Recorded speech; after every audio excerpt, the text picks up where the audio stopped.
Welcome everyone. Thank you for joining us for this session on monitoring ecosystems and protecting biodiversity from space. I think we've had a number of really great sessions here at Planet Explorer over the last couple of days, especially today at the Sustainability Summit. But I am especially excited for this session. I think this one might be the best. We have a number of rockstar panelists here who are using space-based monitoring to advance our understanding of biodiversity and ecosystem science. But even more, they are helping translate that science into decision-making processes for conservation outcomes on the ground. So we are going to hear from our speakers a number of examples across forests, corals, fisheries, climate, you name it. In terms of format, I'm going to introduce each speaker. They're going to share some of their work and specific examples in this space. And then we will have time at the end for some Q&A with our speakers. So please be sure to submit your questions into that Q&A box to the right. And once we reach that Q&A portion, I will do my best to raise each question as they come in. And so with that, it is my pleasure to introduce our first speaker. Dr. Greg Asner is the director of the Center for Global Discovery and Conservation Science at Arizona State University. Greg is going to share a bit more about how his team, how they are using satellites to create a global safety net for biodiversity and climate. And so with that, Greg, I'm going to hand it over to you. Sarah, thank you. And it's great to see everybody today in this meeting. And I hope wherever people are, they are hearing me loud and clear. I'm going to start by focusing in on the problem. We're facing a twin crisis today and of our century of unprecedented rates of species extinction, an accelerated rise in the mean global temperature. And the Paris Accord provides a framework for countries to contribute to reducing greenhouse gas emissions in order to remain below that target, that holy grail target of 1.5 degrees Celsius. But there's no such framework to address the species extinction crisis. A few weeks ago, my colleagues, led by Eric Dienerstein and I, published the second part of a two-part roadmap that's designed to identify critical habitats specifically needed to mitigate climate change and biodiversity loss. And that's what we're calling the global safety net. Next slide. There it is. The GSN, or Global Safety Net, is the first global map that's designed to help decision makers focus on broad areas of our planet within their jurisdictions to take protective or mitigating measures to reduce species extinction, while also enhancing carbon sequestration and encouraging stakeholder participation. That's really what the GSN is about. But to do this well, we still need to go from what you see here, these broad static maps that we're able to do operationally today, to something much more granular and dynamic at the resolution of actual human activities. This matters because decisions may often be made at regional to national levels, but the actions are really undertaken at much more local scales. And this need has given rise to the concept of dynamic maps. My team and our colleagues and many in this session have been working towards dynamic maps, both on land and sea. Next slide. And here's just one example from our own work in Peru. And just a few years back, we labored to do a static one-time map of carbon stocks in a country like Peru. This is 132 million hectares. We used aircraft and LiDARs, or lasers, and that generated a static view that was key to determining where we might protect intact forests, but it didn't give us a compass to know where we might reduce emissions. To do that, we've created something called above ground carbon emissions tracking, or ACE, to provide the first high resolution tracking of carbon losses and gains in forests in test regions like Peru, shown here. We're literally replacing my airborne LiDAR techniques with the Planet constellation of high resolution, high cadence imaging satellites, nowadays calibrated to carbon stocks on the ground using other instruments like NASA's JEDI mission on board the space station. This Peru example is really key, because when we did this, when we went to the high cadence type of capability that we're using with Planet satellites, our emissions tracking went from one number by looking once a year to a whopping 117% increase by looking monthly. In other words, we're gathering up more emissions without missing those emissions by going to high cadence. So to us, annual monitoring is really no longer valid. The technology and the techniques are allowing us to go monthly. Go ahead, last slide. People often ask me in my experience, what's the next frontier in conservation remote sensing? And I feel strongly, if people know me, they know this, that it lies at the interface between what we can do today from the air, which are chemical measurements on the ground, and actual biodiversity information revealed through those chemical measurements. Here's how it works. Satellites obviously rely on photons if they're using, well, they always rely on photons. Photons do not carry the biological information directly, but they do carry atomic and molecular information. And if it's handled well, that molecular information can literally be converted to biodiversity information. We've pioneered this approach for biodiversity mapping using my aircraft called the Global Airborne Observatory. And with our imaging spectrometers nowadays, we routinely map plant diversity, like you see here in the California Sierras on the right. The real frontier is moving this into orbit. And Planet, NASA, and other organizations are now preparing missions that will directly measure these chemical signatures of the habitat generating organisms like trees and corals that allow us to make global scale biodiversity maps, not only for the first time, but dynamically. I think if we get to this stage, this kind of biodiversity information will be tactical enough to help drive decision-making that will not only reveal what we're losing, but hopefully through improved decision-making reveal where we're gaining biodiversity and how. So I'll turn it over to you, Tara. Thank you. Thanks, Greg. It's really great work. You know, I love these themes of moving from static to dynamic mapping and to fusing many of these different data sets to get these more accessible insights. I think those are themes we're going to hear across this session. So thank you for that. Our next speaker, I am happy to introduce Charlie Whiten. Charlie is the Director of Product at the Allen Coral Atlas, where they are using Earth observation technologies to map and monitor coral reefs. So Charlie, I'm excited to hand it over to you. Great. Thanks, Tara. As Tara said, I'm Charlie Whiten. I'm the Director of Product for the Allen Coral Atlas. It's great that Greg spoke before me. He and his team at Arizona State University are a critical part of the partnership that put together the Allen Coral Atlas. That partnership is also National Geographic, colleagues at National Geographic who do who do field data for us. The University of Queensland, who are mapping experts for coral reefs, and Vulcan, obviously my team standing up the platform, and then obviously and ultimately Planet for this incredible imagery that is instrumental, removed an enormous barrier to getting this project to be scalable and achievable. So about 2.5 years ago, Paul Allen himself asked, is it possible to do a coral reef, a global coral reef map, as well as monitoring? And so that partnership that I just described comes together. Andrew Zolli, who a big part of Planet, helped us understand, you know, could Planet provide the data, and then work together with all those partners to be able to do maps and monitoring. So I'm going to talk about mapping a little bit here, and then we'll work on the monitoring piece, and then ultimately the data, how the data feeds into global conservation work. Here on the left, you see the Pearl and Hermes Atoll, which is east of Midway in Hawaii. Beautiful, seamless image. It's a tidal state that is the same globally for our maps.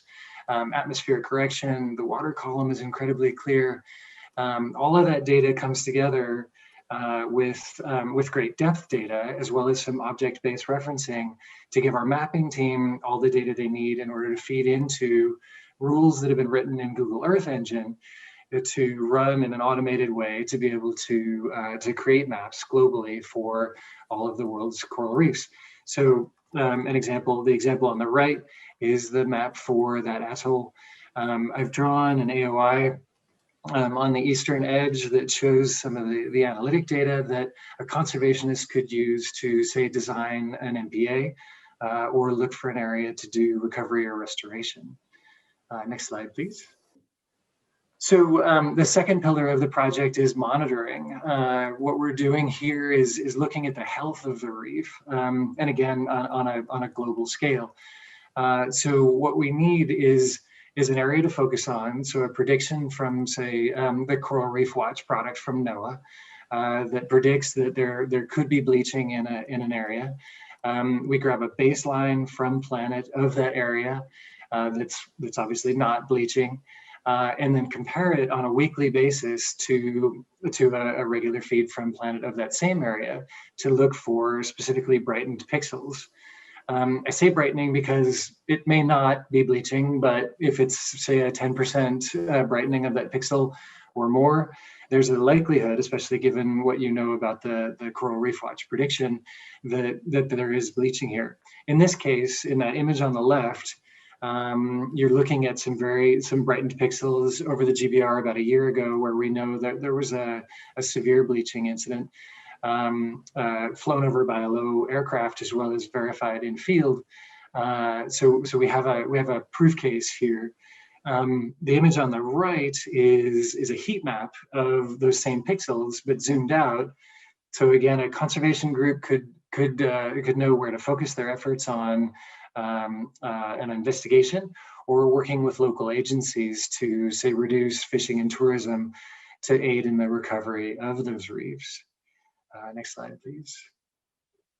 The last sort of large area, if you really zoom out on the data that the Atlas is providing, what we're looking to do is help with targets and indicators for the Convention on Biological Diversity for nations or regions that are looking to focus on, say, protecting 30% of their reef by, say, 2030.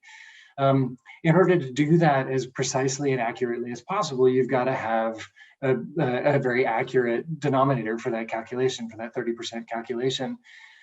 Previous mapping efforts, widely used today still, have, we think, overestimated the total coral reef extent. So in that image in the upper left, an atoll might be completely sort of considered or circled as reef extent, when in fact what you've got is a deep lagoon or even land that may be considered part of the extent, and you wouldn't want that attributed to your 30%. So the image on the right is Planet imagery, our global visual mosaic, from Planet that Greg and his team had run a CNN on to distinguish land, water, and reef, excluding things like deep lagoon and land, so that your area is actually much more precise and the calculation is more precise, and then ultimately your conservation efforts are more effective and efficiently directed. So those are my slides. Thank you, Tara, and on to David. Thanks, Charlie. Yeah, it's pretty eye-opening to see the outputs using the traditional mapping approaches versus what we can see with the higher spatial and temporal resolution information. It's very staggering. So this is actually a great segue into our next speaker, David Kroodsma. David is the Director of Research and Innovation at Global Fishing Watch. He's going to share some of their recent analyses where they combined Planet data with other data sets and found some pretty staggering results, shedding light into illegal fishing activities. So David, I will hand it over to you. Thank you, Tara. I really love that last project about the Vulcan Coral Reef Atlas, because it shows, I think that remote sensing and monitoring of marine ecosystems has really lagged what we've done on land, partially because it's so hard to image or you can't see underwater. And it's really exciting to see us fill that in. And at Global Fishing Watch, we're an international nonprofit focused on better tracking fishing activity. And the reason this is so important is that it's been very poorly monitored. As much as 20% of fishing activity in the world has historically been illegal, unreported, or unregulated. And so what we've done at Global Fishing Watch is we have collected GPS positions of hundreds of thousands of vessels. Large vessels at sea are required to broadcast their locations. And we've collected these and done machine learning to identify which ones are fishing vessels and when are they fishing. And you can go to globalfishingwatch.org and see this interactive map here on our website that each of those lights shows where we think a fishing vessel is putting its gear in the water to catch fish. And we do all types of science with this, working with research partners all over the world. The key problem, though, is that most of the vessels doing illegal stuff are not voluntarily broadcasting where they are. So if you go to the next slide, you see a prime example of this. Here's a zoom in of that same map in North Korean waters. So each of those little lights is when we think fishing is happening. And it looks like there's no fishing in North Korea.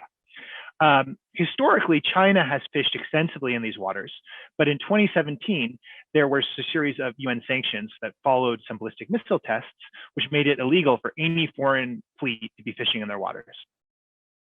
So there's no fishing there, and there should not be any foreign fishing. The next slide, please.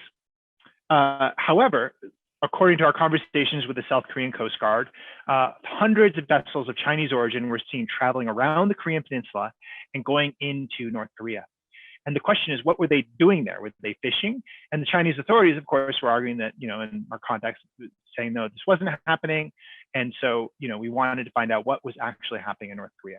So working with Planet and some others, we obtained imagery of the air, and we processed tens of thousands of Planet imagery. And this is the real advance. A few years ago, you couldn't do this. But now Planet is imaging this EEZ almost every day, the exclusive economic zone, excuse me, that white area there, imaging it every day with Dove imagery. And so what we're able to do is look through that, next slide, please, and find images like this. So each of those, what you see there is there's a few things going on here. Those ovals were drawn by a convolutional neural network that we trained to identify pairs of vessels that are fishing. And these are pairs of vessels. The Chinese vessels are called pair trawlers because they drag a huge net between them to catch fish.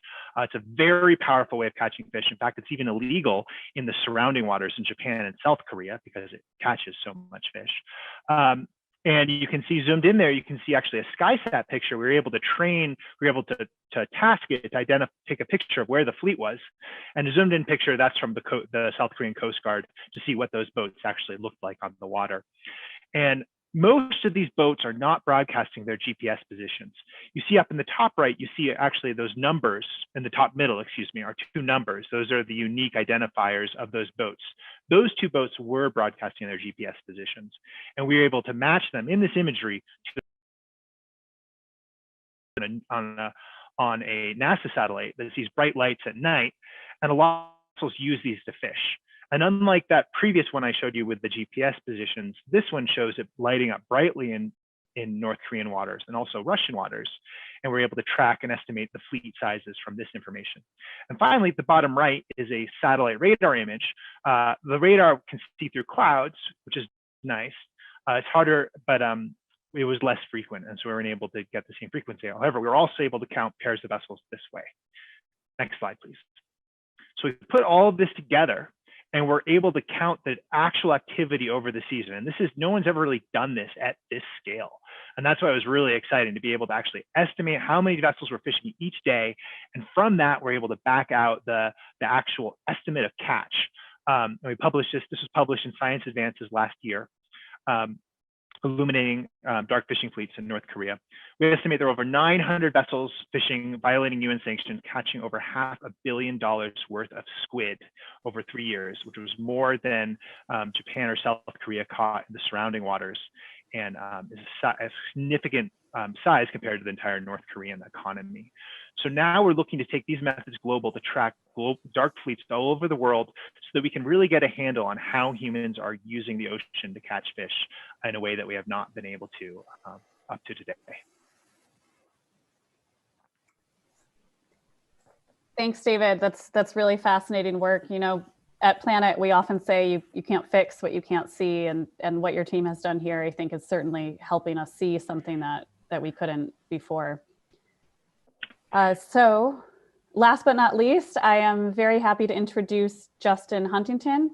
Justin is the founder and chief scientist of Climate Engine at the Desert Research Institute. He's going to share a bit more about how they are also using space-based monitoring systems to improve ecosystem and climate system monitoring overall. So Justin, I will hand it over to you. Thanks so much, Tara. Yeah, so I'm going to be talking about a project called Climate Engine and our efforts to go from research to operations to provide new applications, insights, and data discovery. Next slide, please. So we've come a long way since the launch of Landsat 5 in 1984, which, by the way, holds the Guinness World Record for longest operating Earth observation satellite at 29 years. Of course, now we have many imaging platforms, Landsat, Sentinel, Planet, and others, and combine all this satellite information with now readily available gridded weather data and climate data sets, which is really necessary to provide insights into drivers of change that we see from satellite data, whether it be natural, due to water or land management, or of course, numerous other factors. Also, now we have cloud computing, cloud data catalogs, APIs, and really all this information is paving the way for new natural resource monitoring and natural resource scientists to focus more on the science rather than endlessly wrangling data and endlessly trying to make the data work together and provide that interoperability. Next slide. So cloud computing and cloud APIs have for sure changed the way we do science, and it's allowing us to bring now our algorithms to the data instead of the other way around. And this is really an important step for scaling and providing data discovery. The problem is that scientists and natural resource managers and decision makers ultimately want answers. They don't want archives. And Google Earth Engine, for example, has allowed us to quickly move from archives to answers, combining climate, weather, soils, vegetation, crop type, and other assets within the system and combining it with Earth observations has really rapidly advanced our ability to better monitor and understand why ecosystems are changing. Next slide. So Earth Engine is amazing. There's no question, and really excited to see the new integration of Planet within Earth Engine that was presented during this conference. With access to hundreds of data sets and built-in functions, people now have the ability to do this type of data discovery fairly easily, but people still have to code. And that's a problem. Many scientists and most managers and decision makers are not gonna directly use APIs like Earth Engine. It requires specialized skill sets, both technical, computer, and scientific together. The Climate Engine team has really worked hard to develop APIs that execute these complex models and functions within Earth Engine, essentially going from hundreds of lines of code in Earth Engine to a simple one-line API query, which is shown here, where we have the code on the left and the one-line query at the top on the right. To create, for example, a planet scope evapotranspiration map, essentially evaporation from soils plus transpiration from plants, that uses a combination of crop types, solar radiation, temperature, humidity, wind speed, PlanetScope vegetation indices, and includes temporal interpolation for generation of daily ET rasters. But there's more than just simplifying this complex code into one API calls. We want to be able to interact and explore the data sets, see answers, and do data discovery before we download these rasters. Next slide. So here's an example video where this is Carmel, California, where we're reading PlanetScope COGS from a Google bucket, computing the average vegetation fraction over a 2-year period, displaying the raster tile, and then basically spatially averaging over the image collection using a drawn polygon and displaying the weekly time series of vegetation fractions. So here I'm drawing a polygon. I'm going to spatially average all those pixels within that polygon in a real-time request and pulling out that vegetation time series. Now, why is the vegetation fraction higher in 2019 than 2018? Super simple question.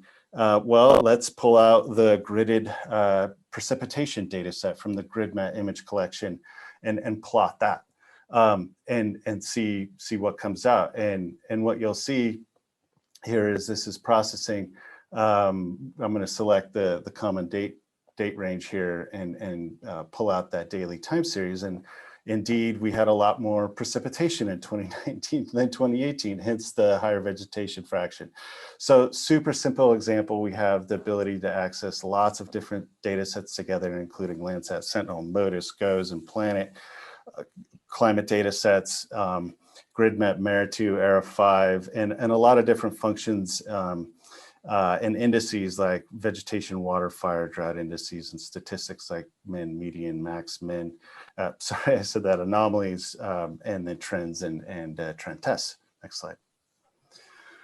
So here's the architecture where we ingest public and private data sets, both satellite and climate, combine these, develop spatial and temporal summaries using vector data, whether they're watersheds or agricultural field boundaries, and then save the results to geodatabases and then expose all those results through APIs, data lakes, and UIs. Next slide. One last topic, we're integrating planet data within a project called OpenET, which brings together multiple models and modeling teams for calculating ET within a single platform for the first time. We're doing this across the whole Western US, and we say filling the biggest data gap in water management. Essentially, we haven't been tracking how much water we consume from irrigated agriculture. And from a water budget perspective, this is like not measuring ET is like trying to balance your checking account without knowing how much you're spending.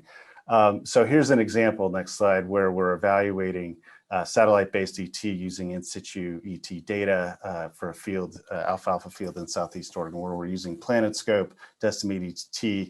And Planet is essentially tracking the in situ data more closely, essentially, especially during cuttings of alfalfa due to the higher frequency of observations.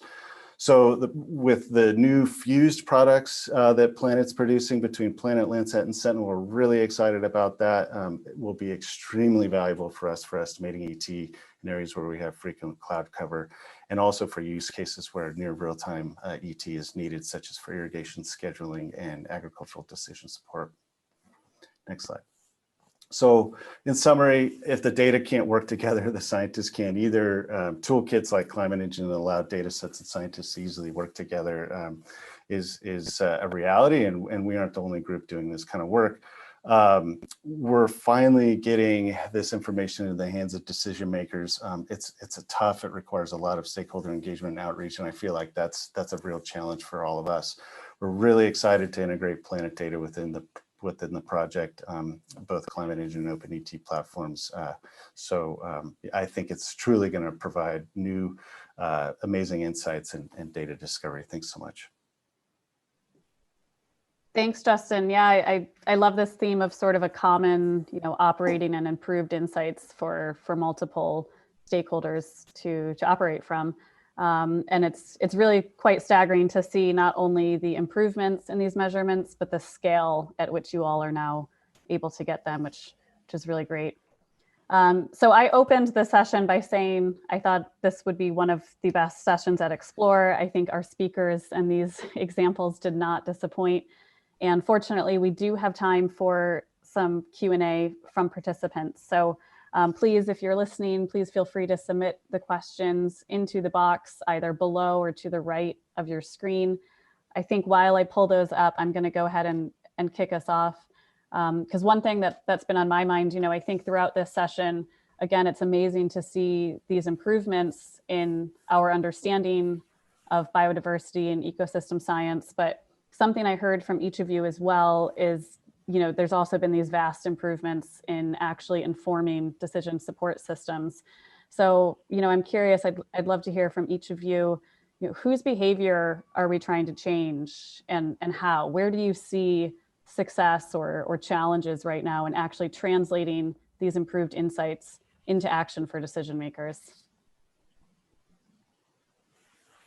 I'll jump in. So for us, we hear a lot of stories from users in the field where they have no maps, or they have outdated maps, or it's like sort of local knowledge as to where the habitat is. Feeding this data, whether it's maps or it's the monitoring, is sort of it's a place to start the conversation around the conservation efforts. It sort of level sets. Nobody's arguing about sort of, I used to fish in that area and I know that there's reef out there. Everybody starts with the same information. So I think there's a sort of a democracy of data that happens there that's super beneficial to the conservation efforts. Yeah, I'd like to jump in and say, I think what we're going through now is a revolution in the scalability of our understanding between what decision makers might hear and what stakeholders on the ground or on the sea might be dealing with. And the lag that generates, we're closing the gap in time by having highly granular dynamic capability that we didn't have just a few years ago. And there's more to that, but I think that's part of this revolution. In the case we were monitoring, what was so interesting about it is a lot of people knew it was happening, but there was enough plausible deniability to say that it wasn't. And now that you can see it, it's obvious. And now the UN is taking that up, but there's still a lot of steps to actually turn that into action. And I think it's also highlighted very strongly in our specific case of an area where there's extremely low management capabilities, North Korea, right, and the UN. And so it'll be very interesting to see how, and it's playing out right now in their investigations following up on our study, how this extraordinarily concrete proof will play out in this management structure. Yeah, and I'll just add to that, for example, in terms of monitoring groundwater dependent ecosystems and arid environments, which provides a huge place for biodiversity in these arid environments, given that water is so rare and precious around here. For the first time, we're able to really look at long-term trends in how groundwater dependent vegetation has changed. And then once now that we have those maps of in large part declining trends in vegetation vigor, and seeing what's around, like a lot of groundwater pumping from irrigated agriculture, or, we have earlier snowmelt and runoff and less groundwater recharge to provide water to those springs. We can actually see where these places are now, and then go drive out into the field where we see these red patches of declining trends and see what's happening, and start to ask questions about now plant succession and how climate plays a role, linking climate into this and trying to separate out the trends in climate potentially causing these long-term changes in vegetation versus like lowering groundwater levels and drying up of springs. And we're finally, for the first time, able to both map and understand why these changes are happening by combining these different data sets together. Yeah, this is super interesting. It's almost as though there's something more inherently actionable when we can capture the change at the pace and scale at which it happens, which is super interesting. I'm going to go ahead and pull some questions that are coming in from the audience. First, we have a question from Sarah W. She writes, the work presented here relies quite heavily on radiometric accuracy through time in the imagery. Planet continues to improve quality every day, which is outstanding. But have any of these studies encountered challenges with radiometric consistency? How were these challenges overcome? Yeah, that's a good question. And it's something that we're looking into actively. And it can make a big difference for us. Landsat's been considered the gold standard, and of course, Planet's calibrating to Landsat. That's been a huge thing for us, that we do have that science grade information, and that these aren't just pretty pictures. And I feel like Planet's making huge progress towards that, so we're really excited about that. And in some cases it's not a big deal, but in other cases it is, especially where we have low vegetation cover, and for example, NDVI is very low. I mean, a 0.05 difference in NDVI can be a huge thing, and we see that type of variability with the different sensors. So, yeah, good question. Go ahead. Go ahead, David. I was just going to say that the radiometric issues were not a challenge with identifying vessels, but over the ocean, georeferencing is a challenge, and then also the hardest thing is just different sea states and stuff. And so it's where we're just trying to count vessels. And the thing we're very excited about is getting new bands, because we know that some of those other bands can help see where the wake has been turned over by vessels, and then be able to count them more easily. Yeah, and I'll just, from the Coral Atlas point of view, we've had to work within the radiometric, limits of the technology, but at the same time, knowing those limits has been key, and partnering with Planet is part of that process where the company is helping us understand the radiometric limits. We're designing algorithms to mitigate, but work within those limits and generate the kinds of outputs that Charlie showed today in the case of coral reefs. And that's the nature of the beast as we go forward, and as the constellation changes over time and improves over time, no matter what the level of radiometric performance is. Great. And in a related follow-up question, Jeffrey S. asks, how will these studies benefit from the Fusion product, and are there any constraints?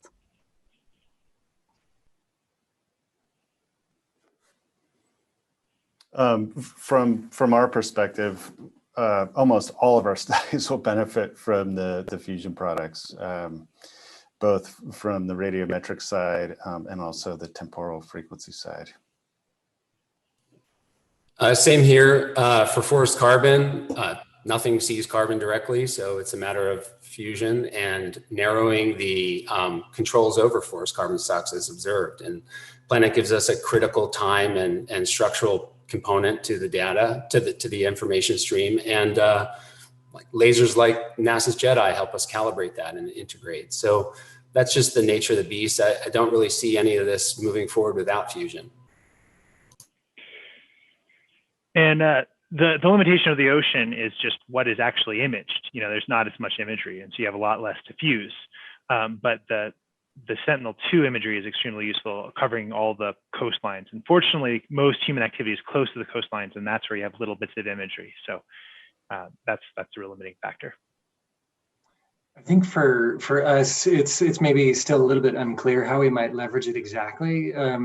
But for me, I think it gives me a lot of optimism about the potential future products that would give us more information on, say, distinguishing different habitats, or being able to sort of to fuse, say, depth data with some of the other analytic data. So I think it's just sort of good looking out kind of thing.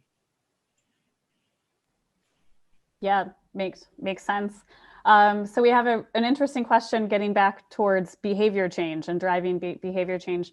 Justin asks, has the scale of monitoring surpassed the ability of enforcement to keep up in protecting biodiversity? Yes. But didn't you say earlier you can't fix what you can't see? So we're seeing it. Yeah, we need more enforcement. It's that's for sure. And I think there's probably a massive frontier in the enforcement collaborative space that needs to fuse with the kinds of projects and approaches that we're discussing today. Yeah, and I think there's a go ahead. I'll just add really quickly that absolutely, now that we can see change and we're showing these change maps to regulators, as well as conservation groups like the Nature Conservancy, now we're coming together, we're coming to the table and having these discussions. And also regulators are now using this information in court cases and water right rulings. Climate Engine was referenced in a recent court case where an expert witness used it to show fallow fields, for example, in a forfeiture and abandonment case. So, consultants are using this information now for very practical applications in ways that haven't been done before.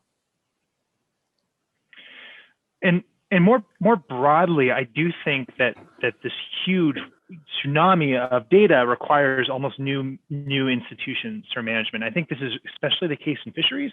Fisheries have always been based on the idea that you don't really have any information about what's going on, and you have very small amounts of data to try to infer stock status and all this other information.